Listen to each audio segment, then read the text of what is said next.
देखिए एमआईएम की पूरी तरह से तैयारी है और हम ये साबित करके दिखाएंगे कि एमआईएम पिछले कुछ सालों से महाराष्ट्र के अंदर कितने पैर फैला चुकी है।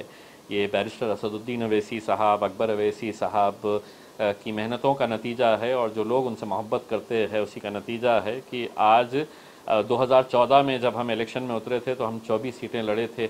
उस वक्त हमारे 11 कॉरपोरेटर्स थे। आज अल्हम्दुलिल्लाह 2 एमएलए, एक एमपी और 150 के करीब हमारे कॉरपोरेटर्स है पूरे महाराष्ट्र के अंदर। तो ऐसी सूरत में हम छोटे छोटे गांवों तक पहुंच चुके हैं। हमारे सरपंच भी है, ग्राम पंचायत के सदस्य भी है। तो ऐसी सूरत में हमारी ताकत बड़ी है और ये ताकत अब इलेक्शन के अंदर लोगों को एक मौका है दिखाने का कि मजलिस की कितनी सीटें हम चुन कर लेकर आते हैं। लेकिन एक बात मैं यकीन के साथ कह सकता हूँ, ना तो हम 288 सीटें लड़ने का इरादा रखते हैं, ना 50% यानी कि 144 सीटें लड़ने का इरादा रखते हैं। हम ज़्यादा से ज़्यादा हम अगर लड़ेंगे तो एक 20% सीटों के ऊपर लड़ेंगे। 288 सीटें हैं महाराष्ट्र की विधानसभा के अंदर और वो सीटें के ऊपर लड़ेंगे जहाँ पर हमें जीतने के पूरा यकीन है। उन सीटों के ऊपर हम इलेक्शन लड़ेंगे। तो हमारी स्ट्रैटेजी हमने जो बनाए है कि सीटें बहुत ज़्यादा नहीं, कम सीटें लड़ेंगे लेकिन ज़्यादा सीटें जीतेंगे। उस हिसाब से हमारी स्ट्रैटेजी चल रही है। 1-2 दिन के अंदर फाइनल हो जाएगा कि हमारे आंकड़े कितने कहाँ तक जाते हैं।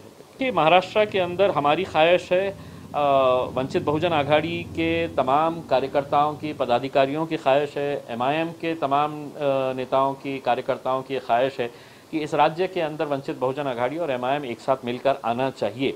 क्योंकि अगर हम देखा जाए तो कांग्रेस और राष्ट्रवादी की हालत अगर महाराष्ट्र के अंदर, ये वो पार्टियां हैं जिन्होंने हम पर इल्ज़ाम लगाते आए हैं कि हम भाजपा की बी टीम है और आज उनके पूरे बड़े बड़े दिग्गज नेता जो है वो भाजपा के और सेना की गोद में जाकर बैठ गए हैं। तो उनकी हालत ऐसी है कि उनके नेताओं की अपनी अपनी कॉन्स्टिट्यूंसी बचा लो तो गनीमत समझना।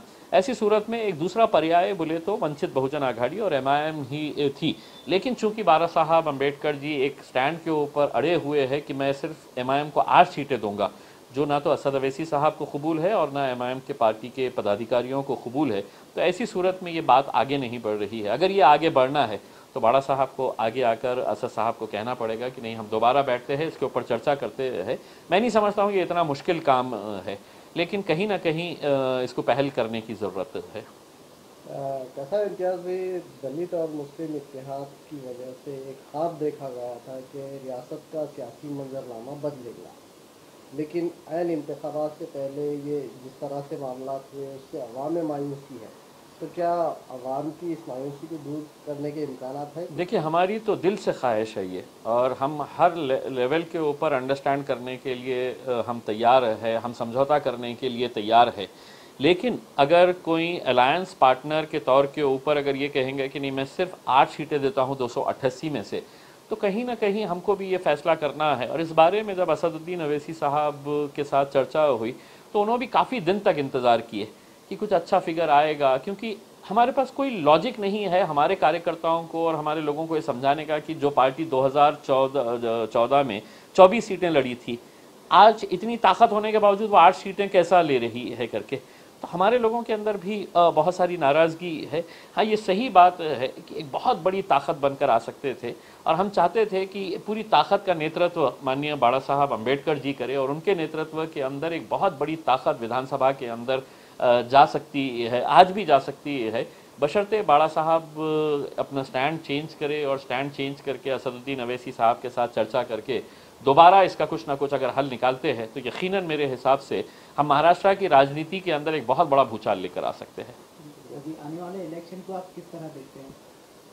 आने वाला इलेक्शन जो है वो एक बहुत बड़ी चुनौतियों भरा है और हम समझते हैं कि भाजपा जो है जब भी इलेक्शन आता है तो कुछ ना कुछ ऐसी एक घटना कर देती है कि लोग अहम मुद्दों से भटक जाए। उनकी कोशिश ये होती है कि इलेक्शन के अंदर कोई भी बेरोज़गारी का मुद्दा नहीं उठाए, कोई भी महंगाई का मुद्दा नहीं उठाए, कोई भी आज इंडस्ट्रीज़ जो बंद हो रही है तो उसके बारे में कोई सवाल ना करे। आज इतने सारे लोगों को नौकरियों से निकाल दिया जा रहा है, इन बातों के ऊपर कोई चर्चा ना हो। तो इस वजह से जब भी इलेक्शन आता है तो कोई एक नया फतूर लेके आते हैं वो, और सारा मीडिया बस उन्हीं के बारे में और उनके भक्त उन्हीं के बारे में बस चर्चा करना शुरू कर देते हैं। तो हमें बस डर इस बात का है कि इलेक्शन आ गए है, 1 महीना है, अब देखिए आने वाले कुछ दिनों के अंदर आपको एक नया मुद्दा देखने को मिलेगा जिसके ऊपर ये अगला इलेक्शन है तो अपनी रोटियां सेक लेंगे उसी के ऊपर।